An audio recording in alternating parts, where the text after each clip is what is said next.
Jason, we got to talk about something. Yeah, what's going on? People have been beating down my door. Oh, wow. The streets are on fire. The president had to put cops in the streets of Washington, D.C. because people have been going crazy. That was you. Wow. That was my fault. Because of you. It's amazing. What did you do? People have been yelling. They've been emailing me. I have death threats everywhere. In the sky, they're writing it in the sky. What have you done, Jesse? Hello. After I thought, mainly because of myself and two other people in this world, I thought I should get rid of the hello. It turns out it's the reason people get up every morning is me saying hello. So you can't make everyone happy, you know. I just we're not gonna just say welcome. Apparently that's for plebs. And all my personality is built in my hello. Amazing. So I guess, hello. That's a powerful word. Actually, no, it's gonna be like a big hello. All right. Or as weird as I think I sound when I edit and say hello.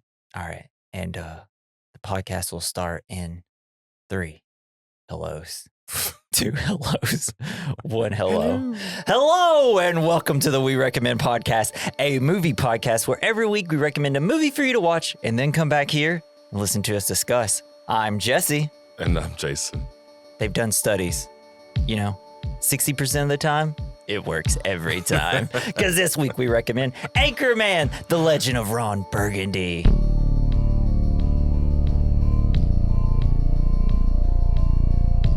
Yeah, I've been stuck in this glass box for so long. That's actually probably my favorite part of the movie. Is that scene. Just him crying. Will Ferrell, his little beady ass eyes. I love him. Love him with a giant beard. It's like hair. Or I guess he doesn't. I love when at the end he has the giant beard. I'm like, man, it makes your eyes smaller somehow. Wow. But so. My eyes are pretty small too. Maybe I should shave. Yeah. Yeah, you do. I've got protruding brows. I've got like the Neanderthal brow. Yeah, you and Will Ferrell kind of have like similar facial features. I can't talk. If you were a man, I would punch you. A lot of like the funniest stuff is also at the beginning, right then. How now, brown cow? I love Scotch. Scotch. So before we keep just constantly rambling on about every quote, so at one point this movie was probably considered, like while I was in high school in the 2000s and junior high, this was probably considered like one of the funniest movies ever. Yeah. And it was just constantly quoted by everybody constantly. Yeah. It's one of the most quotable movies you'll ever find. And there's even one point where there was people, I'm just like, I don't even want to hang out with these people. Yeah. They won't shut up about the Anchorman. Here's the thing. I love Anchorman, but it has been quoted to death. Yes. So do you think this movie still holds up, or does it still make you laugh? Not as much anymore. I think as much as I hate to admit, I think we've matured. So that fucking sucks. Or maybe it's because it has been beaten to death. I think, I've probably watched this movie. I mean, it's not even in the teens. It's gotta be in the 20s. I mean, it was just always on. When I was growing up, like this and Talladega Nights was just like all the time watching. And when I was in the army, everybody quoted this movie constantly. It's and crazy. When you're stuck in a truck full of guys that only quote this movie, you start to hate it. It's science. Yeah, people just should have shut up about it a little bit. I think we'd still find. I mean, I still find it funny. Like I'm watching it and I'm complete enjoyment. It was just, I watched it before I took notes, and then I watched it when I took notes, and I laughed a little bit more when I took notes. But when I first watched it, it was just me and Natalie were killing time before we had to go pick up our car. And I was just like, I haven't really laughed yet. There's just been, it was honestly, I found laughs in like the small parts between like what used to give me big laughs, which then makes me think like, man, this movie is actually just absolutely great. But it's just like, I've seen it so much and I've done it so much. And like, here's the thing, we're going to do this podcast. And even though we're starting off a little negative towards how we feel about it now, we're going to start doing the quotes and we're just going to be laughing this entire podcast. It does give you good feelings. It's like, I think it's a perfect comedy. And finding out more about the movie is also good because, like the Mexican restaurant they go to? Yes. It's called We Spit in Your Food. So good. I think, Will Ferrell was at his peak during this. I mean, you had old school, Elf, yeah. Talladega Nights, Anchorman. I mean, just those alone. Did you read about what stars. the first script of the movie was? What the movie was about? Yes. Isn't that incredible? Yeah. Well, so we'll go ahead and hop into some of the facts. So, co-writer and director Adam McKay has said that in the first draft of the script, the story was about a plane load of news anchors who crashed in the mountains and discovered that the plane, which they collided, was carrying monkeys and martial arts equipment, leading to a battle between cannibalistic newsmen and star-throwing monkeys. I'd watch that too. I would watch it, but thank God we didn't get that right. Yeah, I guess so. It'd probably been too much. Yeah, maybe. Like the fight scene just constantly. And it's wild because Adam McKay never made a movie kind of like that. His movies were ridiculous, but like he did Talladega Nights, The Other Guys, and then he went into more political comedies. And he was doing like the Funny or Die website with Will Ferrell. Oh, they helped him create that. That was the little kid landlord. Yes. She's holding a beer. It's the funniest. Like, are you drunk right now? You can't even stand up. That was some of the funniest stuff growing up. I miss all those videos like when we were young. It's like Charlie the Unicorn or whatever. Yeah, my kids had discovered Charlie the Unicorn. Charlie. What? Wait, was it? It's a bridge? I don't even remember what the punchline is. It's a bridge. Did you watch the video where it's like the guy's like on LSD or something in a closet, and it's just like a video of a lizard, and he's just kind of doing quotes from that like the guy was doing when they were recording him like on LSD or whatever. Oh wow! And it's like Mr. Walkway, Mr. Walk Up and Down Me. Mr. Balloon Hands. Whose chair is that? Not my chair, not my problem. I may have seen that. Yeah, sure. It's me and my wife love that video. We quote it anytime that we think about it. If we see balloons, we're like, Mr. Balloon Hands. There was a website called Albino Black Sheep that I used to look at all the time, and it had the end of how the earth ends or something. Mm-hmm. How the world ends, and it's like, here's the earth. You know, like it's just silly as shit. Yeah. I don't know why I brought it up. I love that. Like, it's so good. Millennial comedy that we had for a while there. Like, I miss it. This movie, Anchorman, is just loaded with some of the funniest people. And it's honestly a shame that there's so many funny people in it because not all the funny people get to say their funny stuff. Right. Amy Poehler at one point was in this movie and they cut her out completely. Wow. Katherine Hahn, you know, she's the one that gives Veronica Corningstone the idea to use the teleprompter. Yeah. She's like one of the funniest actresses ever, and she has almost zero lines in this movie. I was just like, oh fuck, I always forget that Katherine Hahn's in this, and then you just kind of see her in the background. She just like laughs and stuff and makes faces, but then doesn't really get to do anything, and it's a shame. For a movie that's about empowering women, there's not a lot of women. That's the joke of it. Stuff in it. I'm actually I'll actually say another little fun fact about it. So how they came up with the idea of this movie. Let's see. So the idea for the film came after Will Ferrell watched a Lifetime documentary on an anchorwoman from the 1970s. So it was titled Intimate Portrait of Jessica Savage. The biography followed the journalist's road to becoming one of the first women network news anchors. Quoted from Will Ferrell, I think here. There were all these interviews with anchormen of the day who were talking about how upset they had been that a woman had come into the work with them. We were laughing, Will Ferrell says, we were laughing so hard that these guys with perfect ties admitting that they were completely freaked out by a woman coming into the news office. So it is about her, but it's mainly about how Bears endangered the whole office. It's just the way he says it because he's like crying the whole time. I heard that bears can smell the woman's period.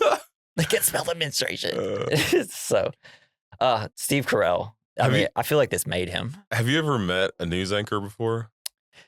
I've met people that went and became news anchors. So I haven't really met any, but I remember driving through Nashville on the way to like Memphis, and I saw these two at the time. It was for News Channel 5 in Tennessee. It was like, oh wow, you got to meet one of them. I didn't meet them, but like they were in the car next to me in a News Channel 5 car, and their hair was immaculate. Yeah, of course. Right, they had makeup done. They were ready for camera, and I looked at him, and then both of them looked at me. The one of them was driving. It's like Invasion of the Body Snatchers. And they both looked at me and gave me their like twinkling smiles and like watch the road, man. We're always perfect. They like point like their finger gun you and like wink, and like you see a little like they're smiling. You got a little twinkle in their teeth. Yes, exactly. They were perfect. Everything was in place. That's wild. It was incredible. Yeah, there has to be. You have to be like. There really is a lot of acting, I feel like, in being an anchor, right? I mean, you can't bring anything into your day that you've gone through. You have to go and you have to be perfect and pristine. You have to be on. You have to live the life of Ron Burgundy. Like you can't. You can't, like I've never seen a news anchor. They may look a little tired, but I've never seen them act tired on the news. It's wild. They have to completely shut off everything and just be like. That's why he reads anything that's on the teleprompter. Yeah, it's like your brain goes. That's true. I guess. Have you ever read a teleprompter? No. I got to at school when I was at MTSU. As probably most people who listen to this podcast would not be surprised about the fact that I wasn't good at it because I'm bad at reading, like with my notes. It's pretty obvious that I should have never been a news anchor, and I wasn't. I could have been one of those that you see now. They're just making fun of them for messing up. Those are the my best, favorites. especially the weathermen. Yes. Oh, man. People. Like anytime like I'm going through Instagram reels, when I see it, I'm like, Natalie has to see this. Natalie has to see this. And then I'll get like 5 in a row. I'm like, she has to see all these. All right. So the voiceover narration for the film's opening title sequence was provided by Bill Curtis, who you've probably heard before. He was a longtime television news anchor during the 1970s for both CBS Early Morning News with Diane Sawyer and WBBM News in Chicago. So you might recognize his voice from his hosting various TV documentary programs, including American Justice, Cold Case Files. Come on. You've got to watch Cold Case Files. Come on. Investigative Reports and Biography, and many more individual projects. Curtis also appeared in an uncredited role in 1997 episode of Saturday Night Live during the tenure of Will Ferrell on the show. So it's like, haha, that's how they met. And Will Ferrell graduated with a degree in journalism. Yeah, really? That's cool. I did not know that. And he played the flute since he was in elementary school. He did not play the flute in the movie, though. Aqualung. So the first draft of the screenplay actually had different actors playing some roles. So Champ was actually supposed to be John C. Reilly. Oh, wow. Yeah, he turned down the role to be in The Aviator. And John C. Reilly says he regrets that decision. The Aviator was okay. But nobody talks about it. Brick Tamlin was supposed to be Chris Parnell, who is actually, I can't remember his name in this, but he's the poop mouth guy. That's also one of my favorite parts. Brian Fantano was supposed to be Ben Stiller. Yes. That would have also worked, but I'm glad it's Paul Rudd. Yeah. I like Paul Rudd. It's kind of maybe my favorite part of the movie. He's pretty good. Yeah. Ed Harkin was supposed to be Ed Harris. I don't know if you remember him. He's have you ever seen The Abyss? Yeah. Yeah, he's the main in Abyss. Sweet. Yeah, he's a great actor. Garth hated this movie. Garth, who was actually that's who Chris Parnell played. He played Garth. That's right. That's his name. Oh yeah. He's supposed to be Dan Aykroyd. Oh shit. No. And then Frank Vichard, who is Luke Skywalker. Luke Wilson, one of the best, funniest American actors that we don't talk about enough. It's supposed to be Alec Baldwin. Wow. I think those are people that are it's a different movie. Too serious. Yeah. It is a wildly different movie. Much drier humor, I think. Yeah. Especially Aykroyd and Baldwin. Yeah. Like, I mean, Ed Harkin playing. Well, Baldwin might have been okay. He's pretty silly. Yeah. And I just, there's something about, I mean, Ed Harris playing Ed Harkin would be weird. Like Fred Willards is too good at everything. He has to be in this movie. But yeah, so the film had been pitched to DreamWorks almost 20 times before, following the success of Old School and Elf. DreamWorks had little faith in the film, doubting Will Ferrell and Adam McKay could pull off an entire film based on news anchors. The film grossed $84 million domestically, and McKay had so much extra footage, she was able to make a second film out of it. I'm so glad they made a second one. Yeah. Here's the thing.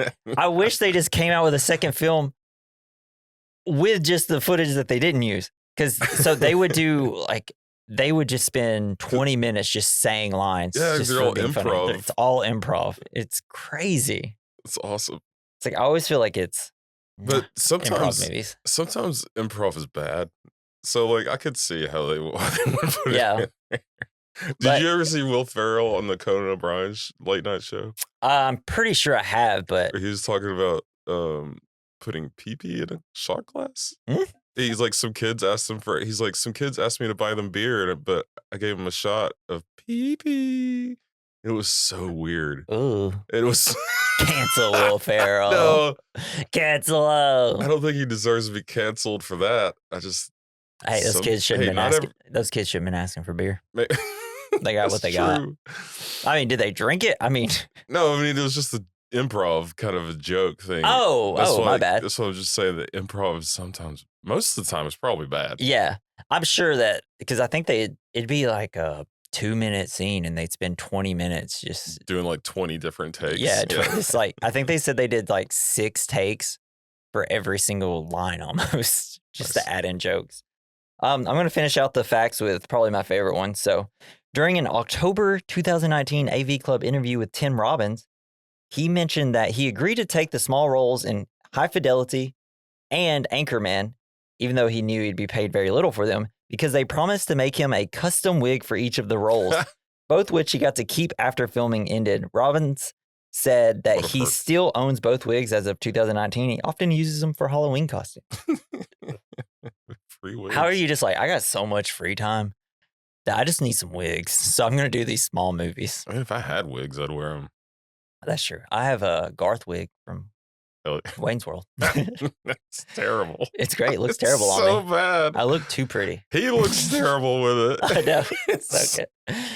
It wasn't even actual. I don't even think it's an actual Garth wig. I think I just had to find a wig or something like that. But yeah, man, I think we should just hop right into the plot of the movie. But first, we're going to ask the audience, what's the point of this movie? I think it's just a laugh, but let's find out at the end. All right. Let's hop in to Anchorman, baby. So, in the mid-1970s, Ron Burgundy, played by Will Ferrell, is the famous and successful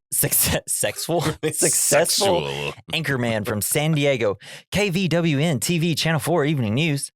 And then we just get like this whole big like kind of montage of him before the cameras roll. Hey everyone, come see how good I look.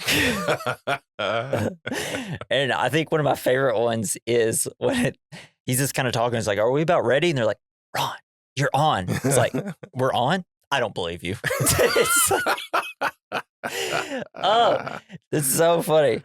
I got a lot of like my laughs from just this beginning part. And then of course the funny one, it's like, man, I look terrible. He's like talking to the girl. It's like, if you were a man, I'd punch you right in the mouth. So terrible. It reminds me a lot of the Anchorman from The Simpsons. Because he was always doing weird. He was like, "Where's my cheese Danish?" And he'd get all pissed off about it. And then as soon as the cameras would start rolling, he'd be good to go. It's like the kind of I mean, they probably got a lot of some of their jokes from The Simpsons. I mean, they all, I'm assuming, grew up watching The Simpsons. Simpsons predicted everything. They predicted everything. So we see he works alongside his friends on the news team. Fashion-oriented lead field reporter Brian Fantana, perfect name. Sportscaster champion Champ Kind, whammy, and a legally mentally challenged chief meteorologist Brick Tamlin. Ron does the show, and everyone around the team really loves it. Ron signs off with "Stay classy, San Diego." Nice. The team is notified by their boss, Ed Harkin, that their station has maintained the long-held status of the highest-rated news program in San Diego, leading them to throw a wild party. That's great. It's like, what was the Waiting? Was that the show about the waiters? Would they'd have a party every Saturday? I feel like that's these guys. The movie. Oh, are you thinking, what was it? After Party? Are you talking about the one with the movie where it's got Ryan Reynolds in it? I think. Like where they just work in like almost like an Applebee's essentially. Yeah. Yeah, that's where they do their balls on everything. Yeah, and then like they spit in that one lady's food. Ugh. Gross. Ugh, can't watch that. Maybe that's the restaurant they went to. Yeah. But yeah, and then like we're at the party, and ladies and gentlemen, Can I please have your attention? I've been handed an urgent and horrifying news story. I need all of you to stop what you're doing and listen. Cannonball!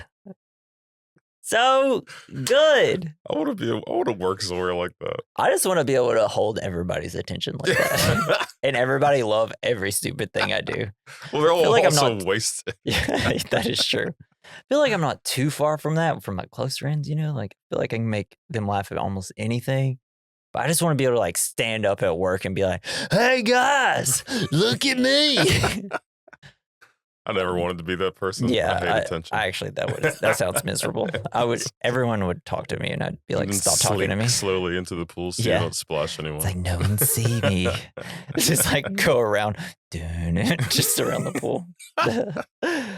So we get little snippets from Brian, Champ, and Brick. It's where we kind of get like the classic Adam McKay thing that he does in all his later movies where they talk directly to the camera. It's great.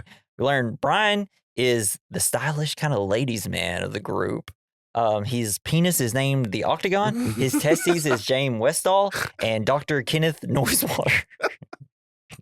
Why the Octagon? I don't know. Because you got to step into the Octagon here with him. I'm assuming. And fight him? They even have Octagon fighting back in the day in the 70s? I don't think so. I don't know. It's like MMA a thing back then? Is that shape even invented yet? I don't think. Well, I mean, I guess stop sign. Then we see Champ. Champ is all about having fun. He wants to go see the world and take his pants off. And he's got a catchphrase, whammy! That's annoying. He's great. So annoying. That actor, he is David Koechner. He's in like The Office and everything like that. But when he comes in, he's very much the same every time, but he's so good at it. And it's great. And then we get to see Steve Carell as Brick Tamlin. He's a very nice guy, seems like. He's the best person out of all of them. Except he's just mentally challenged. Just so dumb. Dumb and handsome. He has special needs. He's just putting mayo in a toaster. So stupid. I used mayo once to make grilled cheeses. Everyone hated it. Because I just picked the first recipe I found online. Don't do that. Yeah, I would also hate you for that. It tasted pretty good. I hate mayo. My heart loved it. Your heart loved it. Your family did not. It. So what it is about Steve Carell that when I see his face, I love him? Maybe because he kind of looks like a child. Yeah. And like now that he's like grown up and he's kind of grayish, I'm like, I mean, you don't have it anymore. The Office, he's still hilarious. Yeah, I mean, in The Office, he's just always the nicest person. Just kind of dumb, always dumb and nice. He's kind of mean too. A lot of times. He can be on accident. Yeah, sometimes. The show is so good at like making him an asshole constantly, kind of, but then you feel bad for him anytime he gets himself in a really dumb situation. Yeah. And I think it works because he's really dumb, but he's also good at his job. And it's very like, how? I guess when you're having so much fun at your office or you're trying to ignore your boss as much as possible, you actually work. I don't know. Yeah, maybe. I don't know what the point of The Office is. That'll be our next episode. That's not what we're talking about. So then, Ron sees an attractive blonde woman and immediately tries to hit on her. After an awkward failed pickup attempt, the woman leaves. You have an absolutely breathtaking hiney. Christina Applegate? Yeah. She's so pretty. Great in this. I don't know how to put this, but I'm kind of a big deal. That was a big one in high school. People love that one. I have many leather-bound books, and my apartment smells of rich mahogany. Hell yeah, man. I wish mine did. All right, let's restart. I'm just going to put this bluntly. I want to be on you. This is a podcast where Jesse reads quotes. No, it's how would you feel? If a man used all those lines on me? Say if I used all these lines on I would be laughing. I'd be like, you know what? I'll give you a shot. If you're going to be this funny, I'll give you a shot. Yeah, you're right. I'd give me a shot. But then it'd be like, do you have any other like personalities? Like, no, are you no. Are you a normal human being in any other way? No. But then seeing how much he loves his dog, I'd be like, aw. Because Ron goes home and his dog Baxter tells him he is lonely. It's like, you're so lonely, Ron. Essentially, it's like, And then like he starts barking again. He's like, I don't speak Spanish. And then Baxter tells Ron he pooped in the fridge and he ate all the food. And then he tells him, let's go to bed. And they put on matching PJs. I love it. I love it so much. I love watching those dogs that will not go to bed unless they have their PJs on. Yeah. You seen many of those? Is that how your dog is? On the internet. Your dog's a very looks like a very drama queen type of dog. I have to take it with me everywhere we go. Really? Or else it gets really sad. Yeah, well, that's a dog. Here's the thing. You're just supposed to not succumb to their whines. And you just be like, you don't get what you want. No, but you have to. Yeah, well, I've learned I'm not the biggest dog person. Transforms me into a thirst trap. Ooh. That's why I don't bring her around. Oh, gotcha.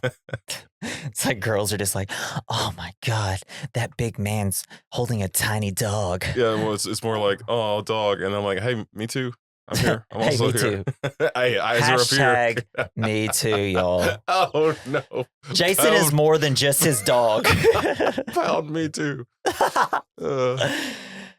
Woo. All right. So the next day, Ed informs the team that he has been forced by the network to hire Veronica Corningstone, a female news reporter from Asheville, North Carolina, and the same woman Ron had tried to pick up the night before. How embarrassing. And we also learned that there's a panda that's going to give birth over the summer. But awesome. I love that they're just like, this is horse shit. Anchorman. It's Anchorman.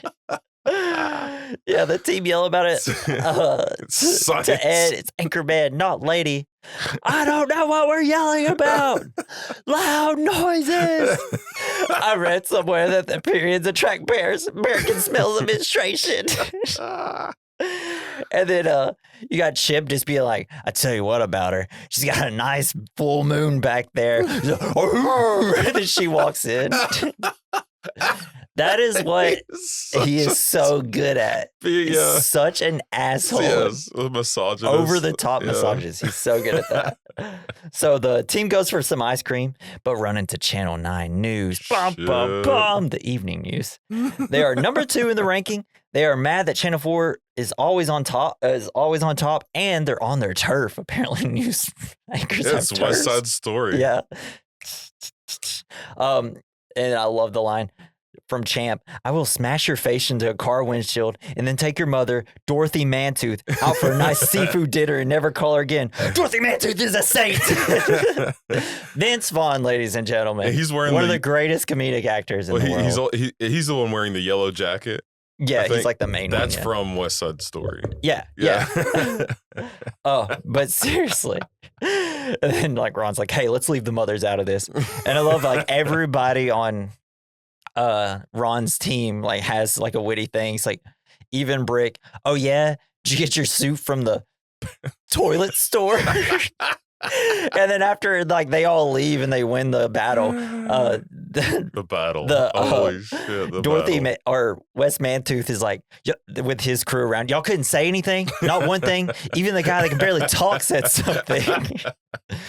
There's just something about Vince Vaughn where because of how he talks, it's so funny to me. Yeah. Even if it's not a funny movie, I'm like, Vince Vaughn is the funniest man on the planet. Yeah, like Wedding Singer, whenever he's got the painting that the boy made him. Yeah. It's like, it's mine, and I'm keeping it. Yeah. I've just always loved him, even like always. So we see Veronica's upset because her first story is about a cat fashion show. I'll go to that. And this is where we also, oh no, we haven't got to where we see Seth Rogen yet. So the news team attempts to seduce Veronica, even though Ron doesn't want them to. They use various inept, arrogant, and sexist methods, all of which backfire. Brian decides to break out his rarest clone, Sex Panther. I love the chamber, the secret chamber he keeps in. They've done studies, 60% of the time, it works every time. Ron, I don't think that makes any sense. Doesn't have to.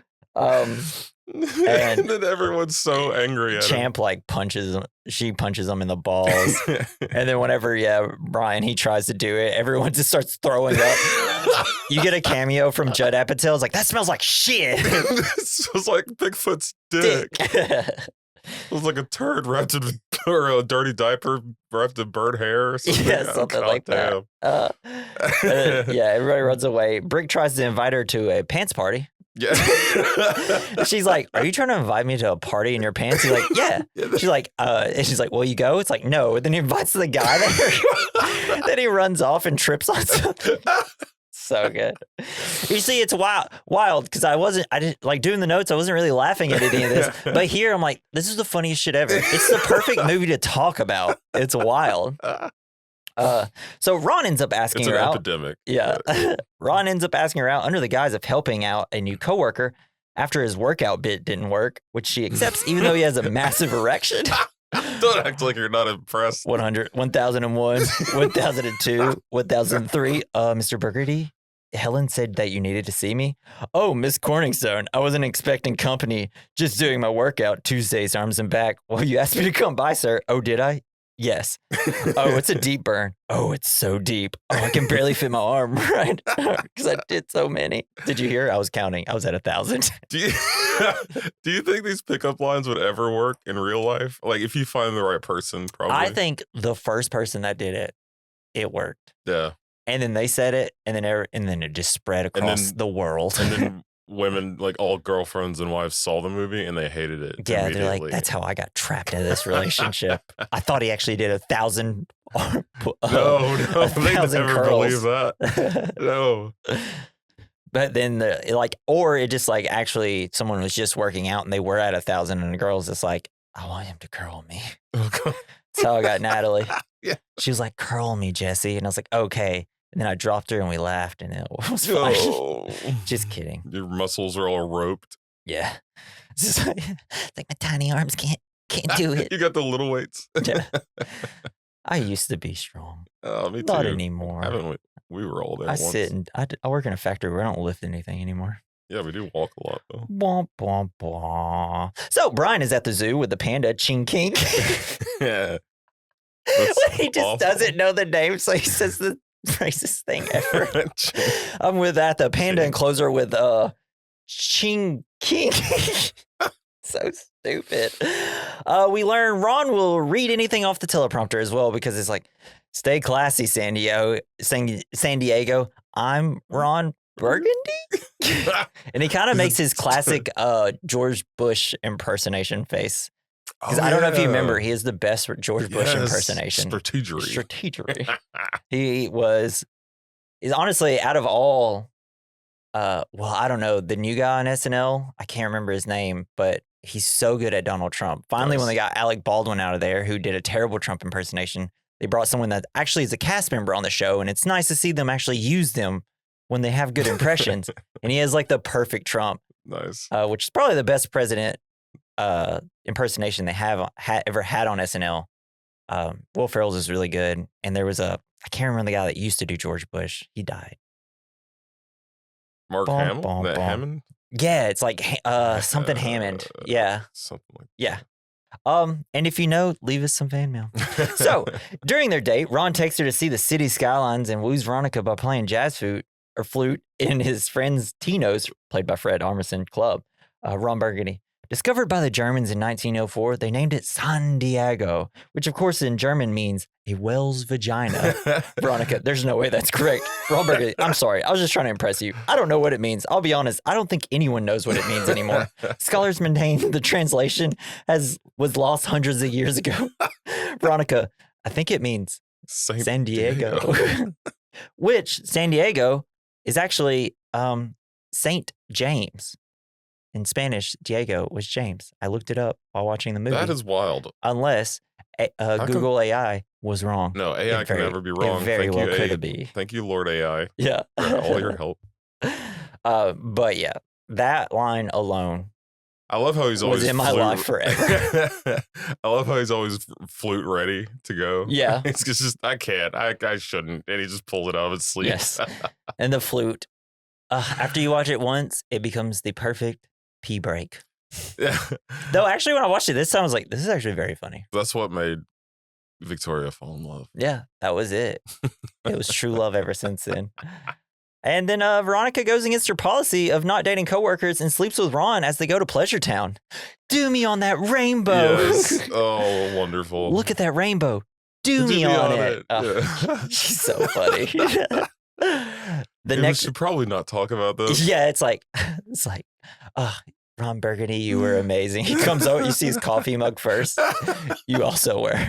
It's like, let's not talk about this to anyone. Well, when in Rome, it's like, that's not how you use it. Because she said it earlier and he didn't know what it meant. So the next day, despite agreeing with Veronica to keep their relationship discreet, Ron tells the entire newsroom that he and Veronica are in a sexual relationship. I had sex with Veronica Stone. Did I say that out loud? Yeah, you yelled it. And later, he announces on air, we are currently dating, and she is quite a handful in the bedroom. This is mortifying. Uh-oh, I might be in trouble for that one. Brick, Brian, and Champ ask, what does being in love feels like? Yeah, tell us, Ross. So he sings Afternoon Delight. But also, this is, they're kind of saying what they love, and then he gets to Brick, I love the lamp. carpet. I love lamp. He's like, do you actually love the lamp? Or are you just seeing a lamp? And then he kind of starts to cry. It's like, I love lamp. It's the funniest thing. Steve Carell is so funny. Yes. Him just deciding to add the little cry is so good. I love lamp. He doesn't know when he should be emotional. I don't know what's happening with Brick. Oh, man. Thank God Steve Carell became a thing. I could watch anything with him. So Ron smooths everything over with Veronica by apologizing and saying that he loves her. His news team wants him to come to a pancake breakfast, but he is saying he has to jog with Veronica, which apparently jogging is you just kind of start running and then you just don't stop. Jogging or jogging? Yeah. I'm not sure. Champ has a breakdown because he misses him. He misses him, his laugh, his scent, and he wants to get an apartment with him. Brian, how about you stop talking for a while? I feel like that should be something we're allowed to just say to people when they're talking too much. It's like, how about you just stop talking for a while and not be taken as an offense? Yeah, just be like, stop talking. Just let me help you out for a second. Yeah, and shut up. Pull you out of this hole you've dug yourself into. You've started to go into. I feel like my wife wants to say that to me a lot. I wish more people would say that to me. Yeah. Or sometimes like, I'll just be constantly going on with a bit, and now he's like, "You're still doing this?" It's like, yeah, I can't stop until you stop me. It's like it's not going to stop being funny to me until someone tells me it's no longer funny. So the next day, when Ron is on his way to the station, he throws a burrito out of his car window, accidentally hitting Jack Black in the head, causing him to crash. In a fit of rage, the biker retaliates by punting Ron's dogs, Baxter off a bridge. Surely a biker wouldn't do that. You don't get out. You just keep driving as fast as you can. Because that biker might kill you. But he's Ron Burgundy. Everyone loves him. That is true. Everybody loves him. Except for this guy. He must not have been from San Diego. No, he wasn't. Jack Black, small little role. Great. Love him kicking the dog. I love in the bloopers at the end where he tries to kick it and it doesn't go off the bridge. It's so good. Boy, this burrito is so good. Too bad it's filling. Funny. There was a Hogan movie. Let me look it up real quick. And there haven't been many. Hogan movie where in the background someone throws a dog. Yes, so in the movie Mr. Nanny, as Hulk Hogan rides along the beach, just before he wipes his mustache, a man in the background throws a dog into the water. It's not supposed to be in the movie. There's just you have to look that up. He's just assassinating a dog? Yeah. Holy fuck. So funny. And the Hulk didn't save it. And like nobody knew it was happening in the background. I don't think they even knew it when they were like editing it. It's just in the background. You see a guy pick up a dog and throw it in the water. Oh, maybe it was just swimming. Maybe that was like a cut off of Point Break. But throwing sandwiches has become a national crime now. Has it? A federal crime. Ah, that's right. Because someone had threw a sandwich at an ICE agent and then ran away. I just hope that guy. I hope he got his counseling and that he's okay now. What, the guy who got hit by the sandwich? Yeah, I know how. Do you think he went back and ate the sandwich? It was still wrapped up. If someone threw a sandwich at me, my jaw would like dislocate, so I could just. Thanks, it's my favorite food. Tuna fish and meatballs. Never mind. Don't give me that sandwich. With French dressing. So, a distressed and incoherent Ron calls Brian from a payphone and tells him what happened. He's soft. Oh, man kicked my dog off a bridge. Tell you with his foot. And it kicked it. Will Ferrell's so good at scream crying. Yeah. It's like the funniest part of the entire movie. I'm in a glass case of emotion. Brian's like, I didn't understand that last part when he's just screaming. Seriously, Will Ferrell's face is so funny when he does that. But since Ron is now late, Brian frantically tells him to come to the station before Veronica is about to take his place. Veronica, I'm good at 3 things: fighting, screwing, and reading the news. I've already done one today. Nice. It's just like, nice. It's like, which one are you going to do? Screwing? He like slaps Ed and then pushes Garth. And it's like, he didn't even say anything. And it's so good. She's badass. Yeah. Christina Applegate crushes, man. Despite Ron's efforts to arrive on time, Veronica goes on air and crushes it, even though Brian and Champ are trying to distract her. Brian just pulls off his pants and like wiggling in his tighty whiteys. And then you just got Champ just doing, I don't know, squeezing motions. Does he have the oranges? Yeah, yeah. Oh, so good. And after Ron arrives, he has an argument with Veronica about the situation, and they break up. Why can't you be proud of me as a peer and a gentleman lover? He shows up at 7 for the 6 o'clock news. Yeah. He's like, I'm ready. I'm ready. Let's go. Why are we all standing around? It looks like shit. Yeah. So the next day, Veronica is made co-anchor, much to the entire noon team's disgust. The co-anchors soon become fierce rivals and argue with each other over both on and off the air. They're fighting. Well, so we see the opening. And, you know, they're doing their classic, like, walk for the news intro. And as Veronica's walking, like, Ron kind of pushes her a little bit. And they do that thing where they're looking down. They're all going to look up at the camera. And every time Veronica does it, they try to distract her and they're not looking. And then as soon as she's not looking, they all look. It's so good. And then, like, after they go off the air, well, they fight over the send-off at first where it's like, stay classy, San Diego. And I can't even remember what she says. Thanks for stopping by. Thanks for stopping by. And they keep going back and forth. Yeah. And then it goes off. You have a dirty horse mouth. Jazz flute is for little fairy boys. While the credits are rolling, they can't hear them. Yeah. Oh, man. Then Rob and Champ keep trying to prank call her, but they are bad at it. And then Ron has the announcer read her name as Tits McGee. Ron Burgundy and Tits McGee. It's like, Tits McGee was sick today, so I'm Veronica Corningstone. Then Ron comes in, I'm Ron Burgundy. Oh, God. And then I love the prank crawl. It's like, this is your doctor.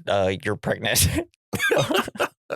And then the one where it's like, hey, yeah, we want you to do the national news.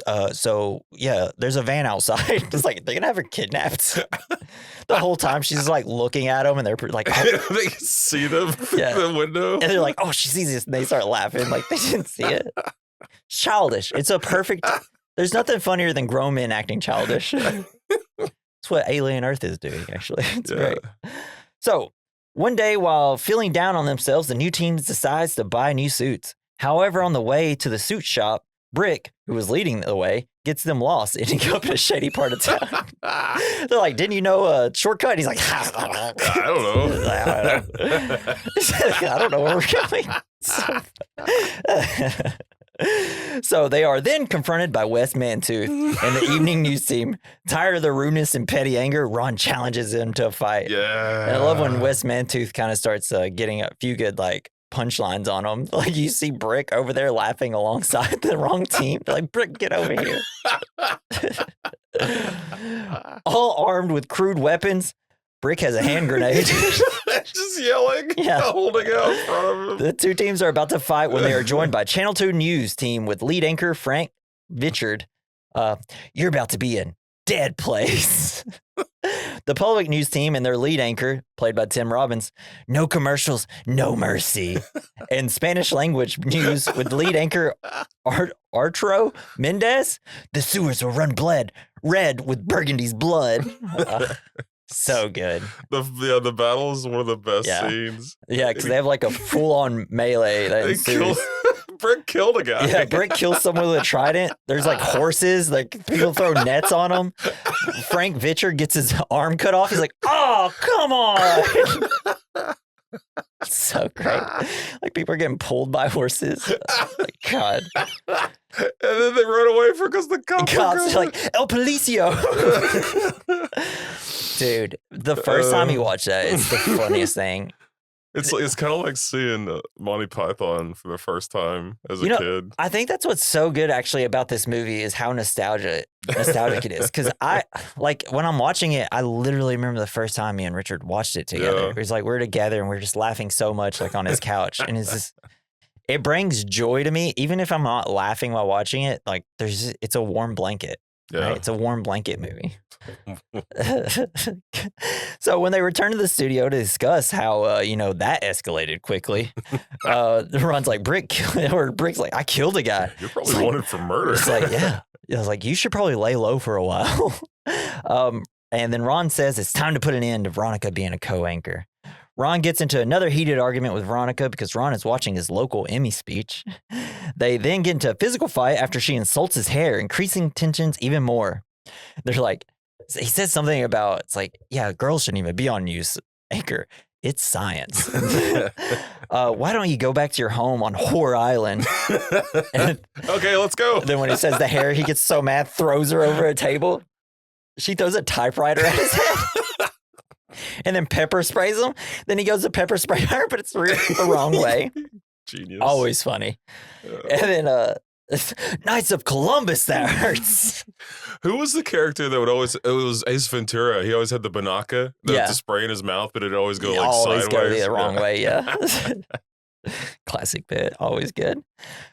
Then Ed Harkin comes and breaks it up. And while in a restaurant celebrating Veronica's success, one of Veronica's coworkers, Catherine Hahn, tells her that Ron will read anything that is written on a teleprompter. Like it's a big secret. Yeah. Later, Veronica sneaks into the station and changes the words in Ron's teleprompter. The next day, instead of Ron saying his signature, "You stay classy, San Diego," Ron ends the broadcast saying, "Go fuck yourself, San Diego." And then he's like, "Oh, it's a good one." Everybody's just so speechless. There's like an angry mob gathers outside immediately. Like Ed's like, it's like, Ron, you're fired. He's like, ha ha ha, funny. It's like, no, seriously, you're fired. It's like, did you not even know what you said? And then they play it and it's like, oh, Thor's or Odin's raven or something. And then Garth comes in, super hurt and sobbing.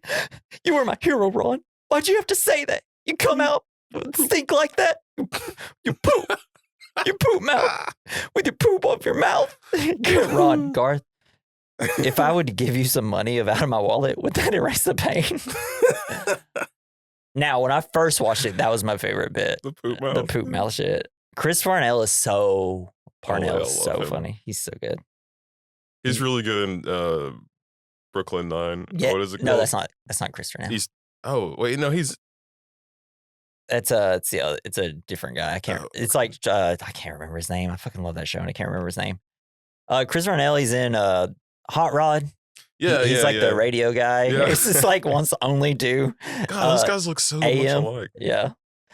So Veronica sees that she has gone too far and attempts to apologize, but Ron angrily dismisses her while being led through a mob by security, yelling at that she had reduced him to rubble. Ron is unemployed, friendless, hated by the city, and is alcoholic. A drunk. In this time, Veronica has become very famous, but is hated by her male co-workers by sabotaging Ron. Ed told Champ, Brick, and Brian not to talk to Ron or he will fire them if they do. It's like so sad. Or Champ is. And then it cuts to 3 months later when it is announced that Ling Wong, the panda, is about to give birth. All San Diego news teams head to the zoo to cover it and attempt to sabotage her. The public news anchor pushes Veronica into a Kodiak bear enclosure.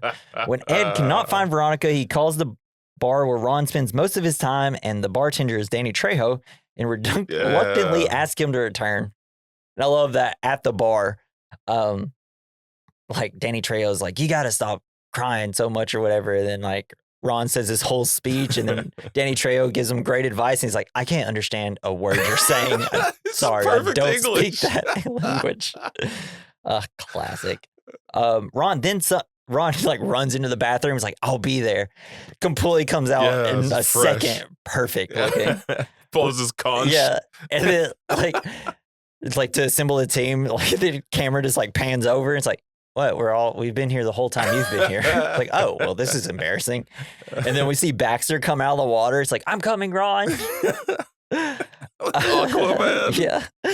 And then so Ron runs to the zoo. Ron jumps into the bear pen to save Veronica. Instead of telling the zookeeper. Yeah, right? Yeah. And he's like, he jumps down. I regret this immediately. With everyone else at the zoo watching, he immediately regrets his actions. The Channel 4 news team then jumps in to help Ron. Brick rides the bears, and one of the bears takes Frank's other arm. He's like, what does he say? This is getting goddamn ridiculous. So good. And just as the leader of bears is about to rip Ron and Veronica apart, Leader of bears. Baxter shows up and convinces the bear to let them live by mentioning that he's a friend of the bear's cousin, Katoa Joe, whom he met in the wild. Ron is happy and gets weird with Baxter. So it's like Baxter's been swimming for 3 months. Yep, he's just been out there. Living in the wild, befriending the animal kingdom. So good. Like, where is his story? I know. I wonder how many, like, edited scenes like they cut out of Baxter just friending this bear. I hope all of them. I hope there's a whole extra movie about it.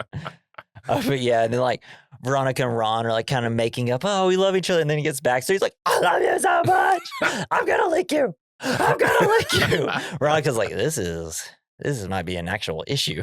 And she's like, it's like, I know there's 1 million men out there I should be with instead of you, but I'm 72% sure that I should be with you.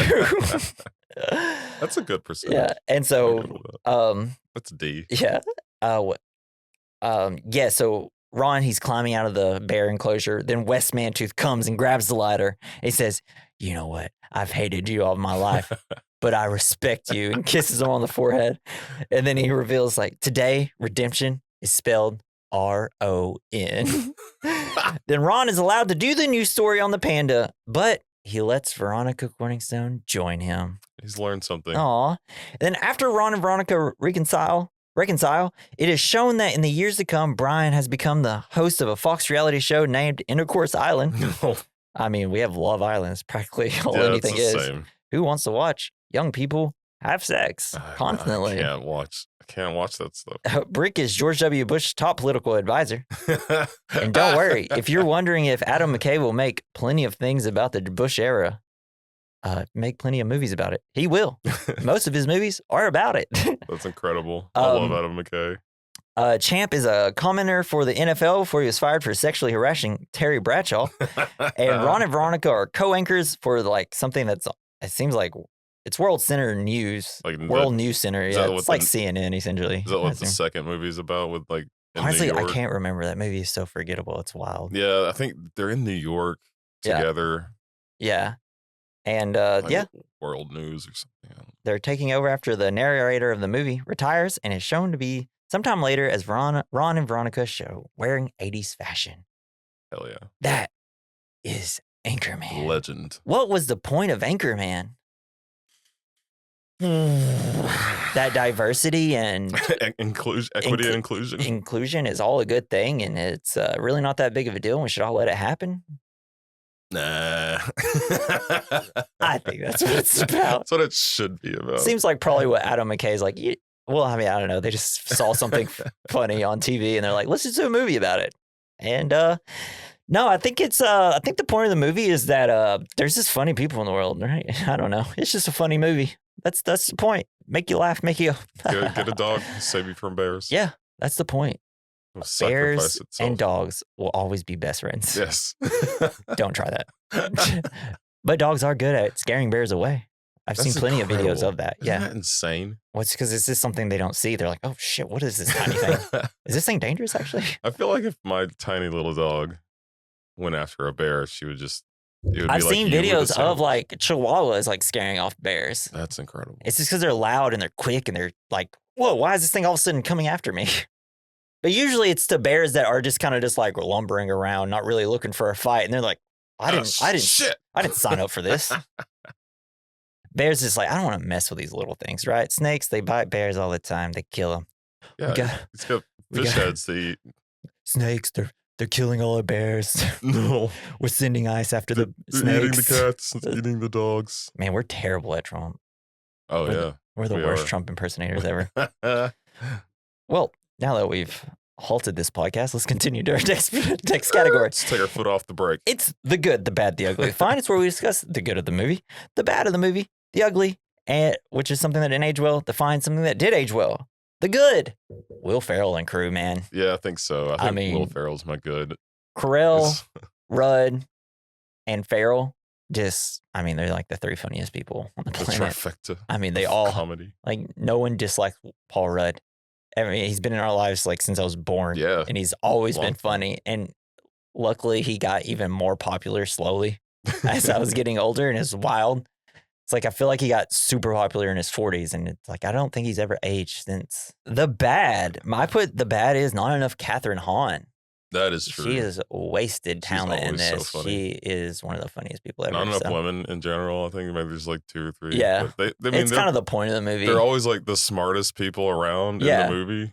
I think that's like really what the movie's going for. I could see maybe they probably had to cut the movie down a little bit and like maybe cut some of that out, which of course they would. But well, the last thing you want is to see an intelligent woman. Yeah.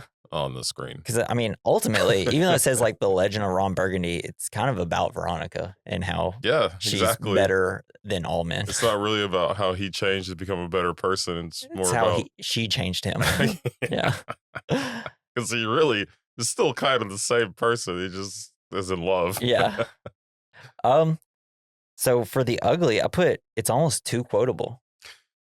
That's definitely the downfall. Because like the quotes are so funny, it is kind of the reason that after you watch it 1,000 times, like I have, it's like, these are the lines of the movie. I know them very well.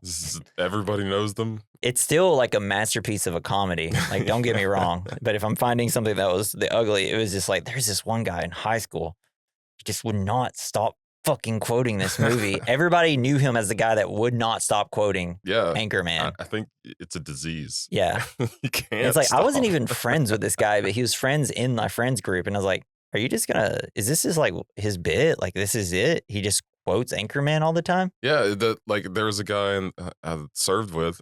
He was either quoting Anchorman or Step Brothers. Yeah. Well, exclusively.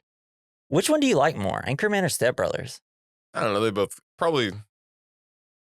I don't know. They're just 2 totally different movies.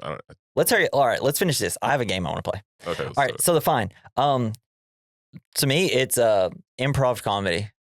They're always a bit like, especially the 2000s era improv comedy, like Knocked Up, Superbad, hell yeah, Talladega Nights. Paul Rudd was good in Step Brothers. Was Tropic Thunder in the 2000s? Or was it 2010s? Sure. We'll throw Tropic Thunder in it.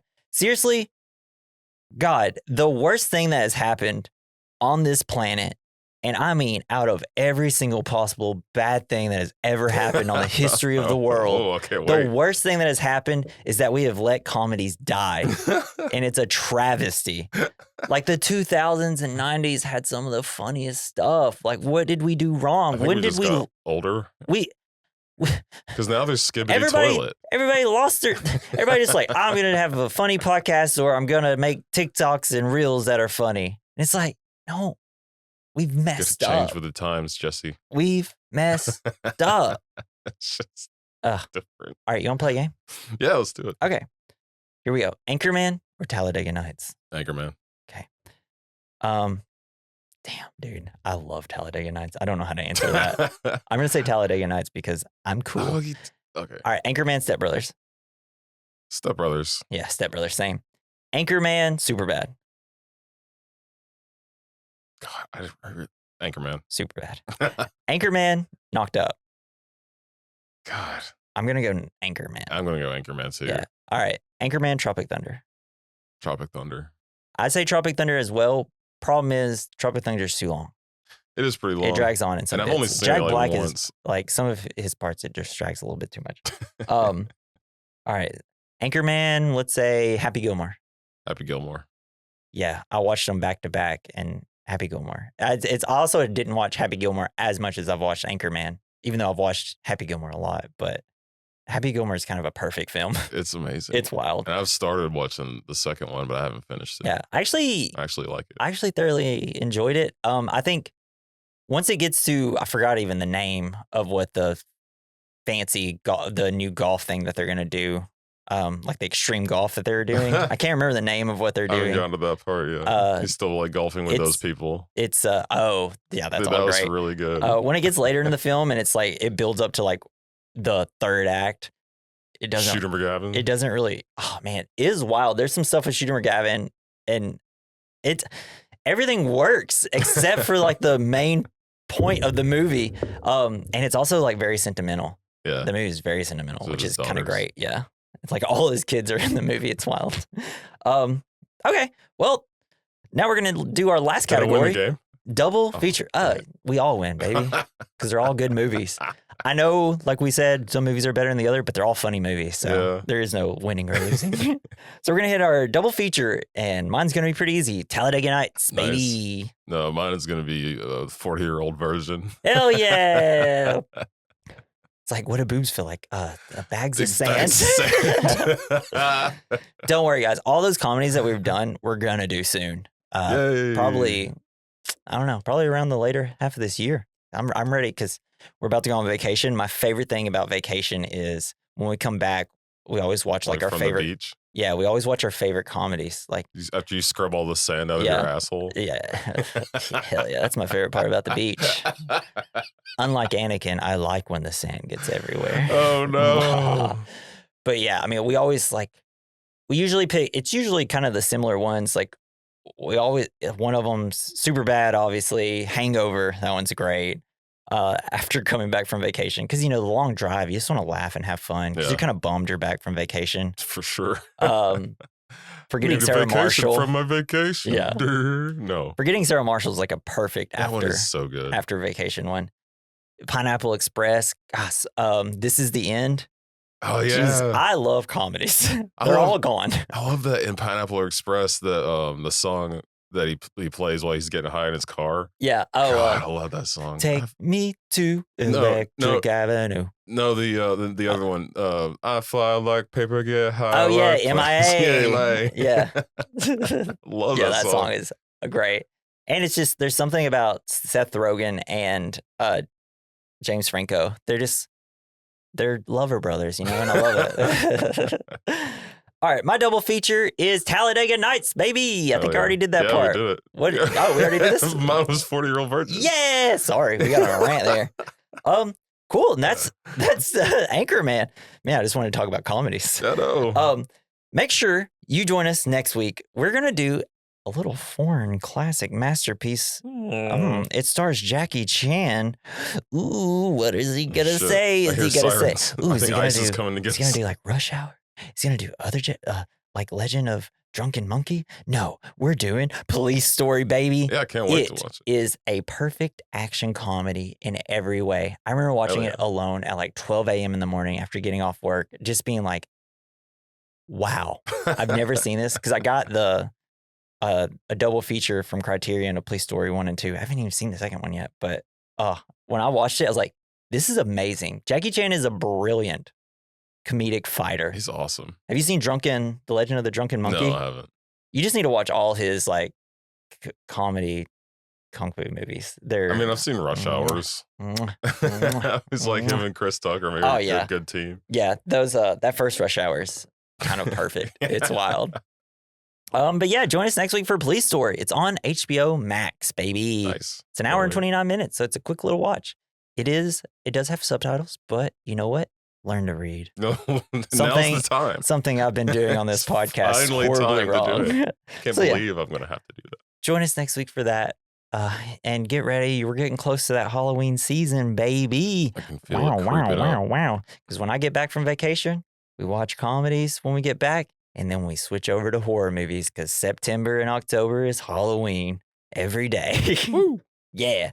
So thank you for listening. Leave us some fan mail. Link at the top description. At the bottom, we recommend mailbag@gmail.com. You can send us fan mail that way. Please leave us some reviews. We have 2 extra reviews. Thank you very much. We're They doing say it. these guys are funny.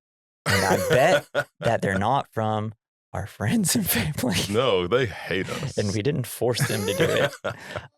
But if you're not our friends and family and you like us, review us.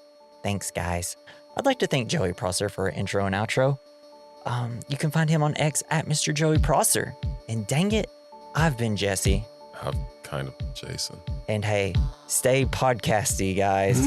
Bye. That sucks. Sorry.